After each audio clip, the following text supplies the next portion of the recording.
Buka biji mata, pasang kuping telinga. Jangan pura-pura buta, jangan pura-pura tuli. Hormat, semoga paham. Jadi benar apa kata Mas Gibran? Cara menaklukkan anjing ya dengan memberikannya tulang. Jakarta sekarang banjir tuh. Anjing-anjingnya nggak ada yang menggonggong. Halo guys, assalamualaikum warahmatullahi wabarakatuh. Salam, Om Swastiastu, Namo Buddhaya, salam kebajikan, salam sejahtera untuk kita semua. Saudaraku sebangsa dan setanah air, saat banjir melanda Jakarta beberapa tahun silam, Partai Solidaritas Indonesia tak segan-segan menyerukan kritik pedasnya kepada Gubernur Anies Rashid Baswedan.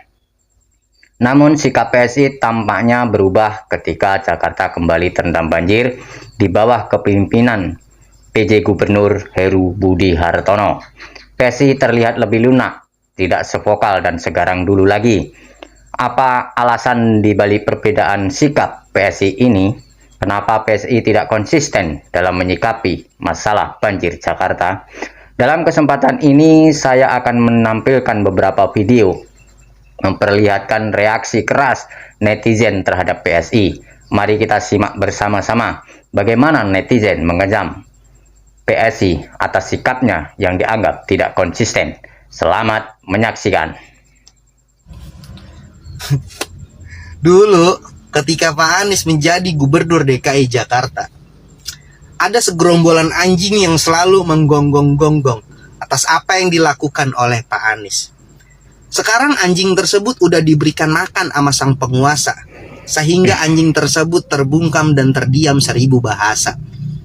Contohnya apa? Jakarta sedang kebanjiran. Akibatnya apa? Akibat sumur resapan yang dibuat oleh Pak Anies sekarang tidak lagi dipergunakan hingga akhirnya dibongkar. Apa yang terjadi? Jakarta kebanjiran. Lalu anjing-anjing tersebut kemana? Kok tidak lagi mengkritik? Yalah, mereka udah dikasih makan, mereka udah dikasih daging oleh sang penguasa, hingga akhirnya mereka terdiam dan tidak lagi mau mengkritik soal Jakarta. Apakah itu yang disebut, yang selama ini mereka gaungkan, yang selama ini mereka katakan mereka adalah perwakilan dari anak muda Indonesia? Kalian nilai sendiri saja. Salam akal sehat, semoga kalian tetap waras. Jadi benar apa kata Mas Gibran? Cara menaklukkan anjing ya dengan memberikannya tulang. Jakarta sekarang banjir tuh. Anjing-anjingnya nggak ada yang menggonggong. Coba kalau di era Pak Anies, pada menggonggong anjingnya. Sekarang kayaknya udah kebagian tulang. Pesan saya buat anjing-anjing, mau sampai kapan kalian seperti anjing? Akhir-akhir ini banyak yang lagi naik. Harga beras naik, harga cabai naik, pangkat Prabowo naik, suara PSI juga ikut-ikutan naik. Partai Suara Tidak Sah Indonesia. Setidaknya itu disematkan oleh publik menyikapi fenomena melonjaknya suara PSI di Pileg 2024. Kita tahu bahwa syarat partai untuk duduk di kursi DPR RI adalah menyentuh angka minimal 4% dalam parliamentary threshold. Dan PSI di awal-awal diumumkan quick count hanya menyentuh angka 2,6%-an. Artinya nggak bisa duduk di Senayan. Ya, partai yang diketuai oleh anaknya Jokowi ini dicurigai publik melakukan kecurangan besar dalam operasi ilegal menaikkan suara di Pileg 2024. Gimana enggak? Publik menemukan berbagai kejanggalan dalam naiknya suara PSI. Misalnya ditemukan hanya dalam hitungan 2 jam suara PSI itu naik 19.000 suara dan itu cuma di 110 TPS. 24 jam kemudian suara PSI yang tadinya di bawah 3% melonjak menjadi 3,13%. Gila. Ternyata selain bom atom sama ban dalam, ada lagi yang bisa meledak, yaitu suara. Publik juga menemukan berbagai modus kecurangan di berbagai TPS daerah. Misalnya di TPS Cilegon, suara yang tidak sah di sana ternyata dikonvert menjadi suara PSI di dalam websitenya KPU. Terus di Gunung Kidul, suara TPS di sana PSI cuma 5, tapi di input di website KPU ada 31. Dan ditemukan juga di ratusan TPS lainnya tentang modus kecurangan ini. Termasuk modus kecurangan naiknya suara PSI dianggap hasil mencuri suara-suara partai yang lain. Aduh, kayaknya swiper jangan mencuri sekarang perlu kita ganti jadi PSI jangan mencuri. Sayangnya, fakta-fakta kecurangan ini malah ditanggapi KPU dengan sok polos. Salah satu komisioner KPU bilang mereka nggak paham apa-apa tentang lonjakan naiknya suara PSI. PSI sendiri menanggapi kecurigaan publik dengan tidak bijaksana dengan mengatakan akan melaporkan pihak-pihak yang menuduh PSI melakukan kecurangan. Curang, PSI curang, PSI curang, PSI curang. Belum juga berkuasa kok sudah berlaga represif sih. Cawapres 02 Gibran yang juga merupakan kakaknya Kaesang mengatakan baru-baru ini di publik, tolong kawal adik saya dalam Pileg 2024. Jokowi, Gibran, Kaesang, Anwar Usman, Bobi, siap dah, emang kalian yang paling punya negara ini. Dan makin herannya, ada salah satu politisi PSI yang merespon dengan bilang bahwa ketuduhan publik ini adalah bentuk ketakutan orang-orang PSI masuk Senayan dan mengganggu kenyamanan di Senayan. Bos, kita itu bukan takut, kita itu jijik sama partai yang ngakunya muda tapi kelakuannya kolonial. Partai yang ngakunya anti dinasti tapi sekarang mendukung keluarga dinasti. Partai yang dulu ngasih piagam kebohongan ke Prabowo sekarang malah loyal dan menjilat Prabowo Subianto. Mending itu PSI urus dulu aja Heru Budi. Giliran gubernurnya teman baik Jokowi didiemin. Kemarin-kemarin di Jakarta sih paling berisik tuh.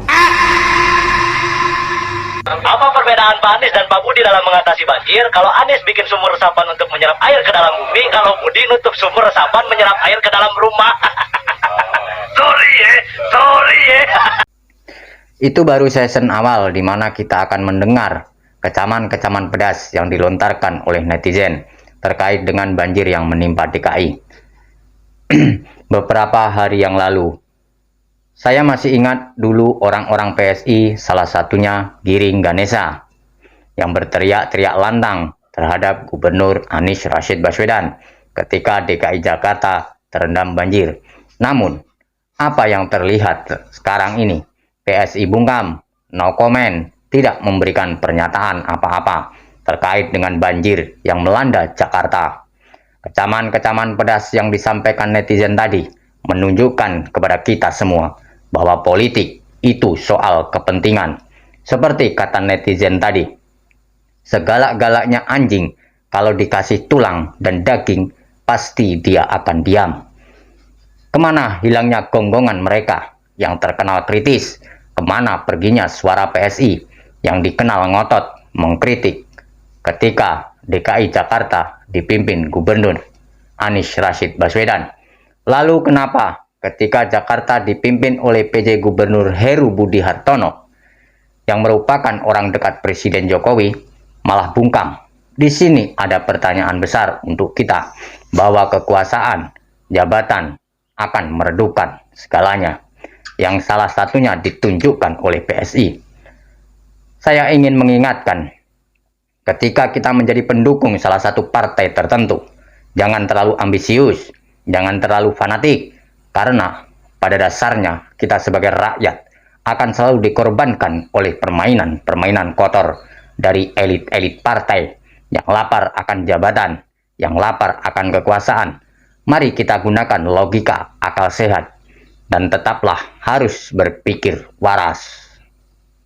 Nikita Mirjani itu mana DP mulut yang selalu menjatuhkan Anies sebagai... Iyalah Mbak Marijan itu cicing wae sekarang. Kan udah DP, rumah di KN. Jadi cicing wae mau pindah juga di sana kali. Lagi mereka itu aneh sekali ya. Katanya air itu disedot dibuang ke laut. Itu kan orang on banget gitu ya. Air harus disedot, dibuang ke kali, dibuang ke laut. Jadi gimana ya? Air banjir dibuang ke laut, ya airnya balik lagi. Mereka tuh nggak paham itu sumur resapan. Karena di Eropa, di Itali, dari zaman Romawi, dari zaman Caesar 3000 tahun yang lalu, itu sebenarnya sudah ada sumur resapan itu. Makanya kenapa kota-kota di Eropa nggak banjir? Karena mereka air itu ditampung di bawah tanah. Habis itu memang ilmu fisika itu air harus turun, bukan air dipindahin. Sama aja sekarang rumah lo banjir, di luar ada kali, terus rumah lo air dikeluarin, ya sama aja air masuk lagi, gimana sih? Makanya mereka itu memang kurang gizi ya, memang IQ 70. Makanya mereka itu sekarang cicing wae semuanya, diem-diem semuanya. Atau mungkin sengaja kali ya, biar harga tanah di Jakarta itu turun.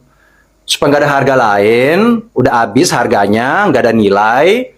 Habis itu pindah semua rame-rame ke IKN, dan harga IKN itu jadi mahal, gara-gara di sini bikin tenggelam sengaja kali. Saya rasa itulah, karena tidak ada alasan sekarang, karena itu logika. Sumur resapan itu benar, dan sungai-sungai itu yang dibuat Pak Anies itu yang berbatuan, yang apa namanya, sungai kering itu kan, yang dibikin kayak taman-taman itu benar, karena di Eropa banyak seperti itu. Kalau di sini enggak, kalau ada lahan sedikit langsung pecel lele, langsung di situ ada topeng nyemot, langsung di situ buka warung. Mereka nggak ngerti gitu, karena memang pikirannya sebatas makanan, makan siang itu doang. Jadi udahlah, menurut saya nggak ada harapan lah, biar aja Jakarta tenggelam. Kalau saya sudah aman sih, tinggal di Bogor. Udah dari dulu saya tahu bakal amburadul. Sorry ya. Jadi ya sudah, nasib. Gue mau ngucapin terima kasih banyak yang sebesar-besarnya untuk PJ Gubernur DKI Jakarta yang terhormat Bapak Heru Budi. Terima kasih Pak telah mengembalikan sesuatu yang hilang selama ini. Telah mengobati kerinduan kami kepada banjir Pak. Banjir itu buat kami Pak penting sekali Pak, karena kami bisa izin tidak masuk kerja, kami bisa terjebak di jalan, dan kami juga bisa berbagi terhadap sesama. Sesuatu yang hilang di era 5 tahun terakhir ini Pak. Dan Bapak berhasil mengembalikan kerinduan kami kepada banjir dan macet yang semakin luar biasa. Semoga ini adalah prestasi yang bisa dapat dibanggakan, karena Bapak mengembalikan sesuatu yang telah hilang di 5 tahun terakhir ini. Terima kasih sekali lagi untuk Pak Heru, tetap semangat, semoga sukses, dan jangan lupa Pak, pasang foto Bapak di sepanjang jalan DKI Jakarta. Lagi rame soal banjir di Jakarta, gengs. Pada kemana kalian para buzzer yang selalu mengejek-ejek sumur resapan yang dibuat oleh Pak Anies? Kenapa saat ini kalian diam? Sekarang sumur resapannya sudah ditutup oleh PJ Gubernur. Malah sekarang airnya malah nginep. Kocak Anda. Dan sekarang buzzer makan siang gratis, bingung kan kalian? Mau bikin caption apa buat ngejelek-jelekin Pak Anies? Gue cuman pengen lihat aja sih para buzzer makan siang gratis ini pada berani nggak ngejelek-jelekin PJ Gubernur Heru. Ya ternyata Heru telah mengembalikan ciri khas Jakarta ya gengs, seperti awal. Ya pertahankan saja sih supaya PJ Gubernur Heru bisa buatkan KTP air biar tetap berada di Jakarta di saat Jakarta banjir lagi. Tapi di mana suara kader-kader partai PSI? Tumben sepi ya. Seperti biasa kita lanjut diskusinya di kolom komentar. Assalamualaikum warahmatullahi wabarakatuh. Saudaraku sebangsa dan setanah air, semua orang pasti bertanya-tanya, kemana suara-suara orang PSI yang dari dulu terkenal dengan gonggongannya, terkenal mengkritik Anies Rashid Baswedan. Kali ini yang diserang netizen adalah partai PSI dan PJ Gubernur Heru Budi Hartono yang dipilih oleh Presiden Jokowi untuk memimpin DKI Jakarta. Dari komentar-komentar netizen tadi, kita diberitahu agar kita lebih melek dan lebih sadar dalam berpolitik. Sebagai masyarakat, sebagai rakyat biasa, jangan mudah dikipulin dengan janji-janji palsu dari sekelompok orang yang punya kepentingan untuk diri sendiri dan kelompoknya. Dari cuplikan-cuplikan video tadi, kita diajarkan bahwa kita agar lebih mawas diri, lebih hati-hati dalam memberikan suara kita, dalam memberikan kepercayaan kita kepada orang-orang lapar akan kekuasaan. Akhir-akhir ini suhu politik sedang memanas. Kita harus sadar, politik itu dinamis. Kita harus berpikir lebih cerdas, gunakan logika akal sehat kita, agar di pesta demokrasi yang akan datang, jangan terbuai dengan janji-janji politik yang akan menghasut diri kita. Jakarta banjir. Biasanya PS itu berisik banget, mengkritik terus kebanjiran-kebanjiran yang ada di zaman Pak Anies. Padahal waktu itu zaman Pak Anies mah banjirnya dikit doang. Tadi sampai ke dalam tol. Kacau. Mana PSI? Kok diem aja? Biasanya rame, biasanya kritik kayak hujan, kritik tik. Mana PSI? Gue jelasin lagi ya. PSI mana? PSI Ada satu karya Anies Baswedan di Jakarta yang menurut aku bisa mengatasi permasalahan banjir di Bekasi, yaitu sumur resapan. Lucunya sumur resapan ini tuh banyak difitnah orang.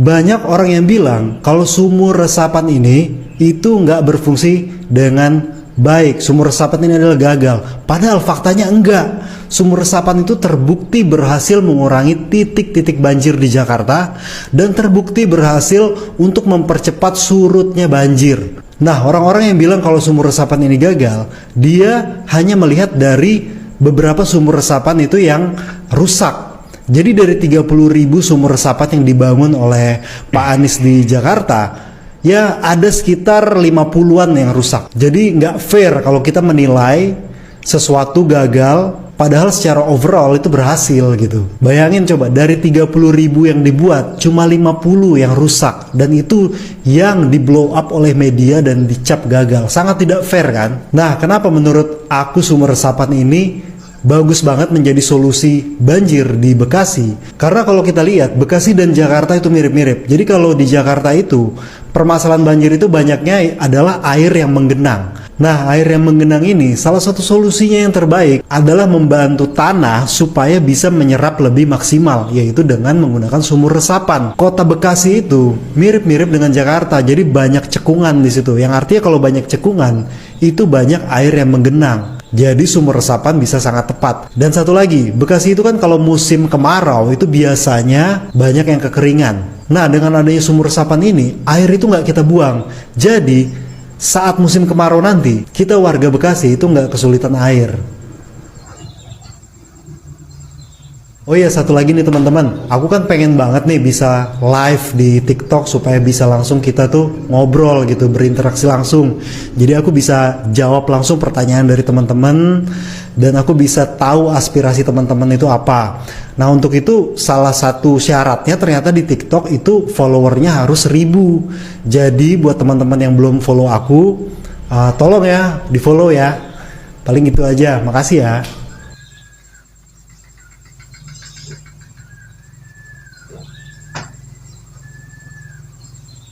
Mulai hari ini aku percaya ternyata memang Anies nggak bisa kerja, cuman bisa omong-omong doang.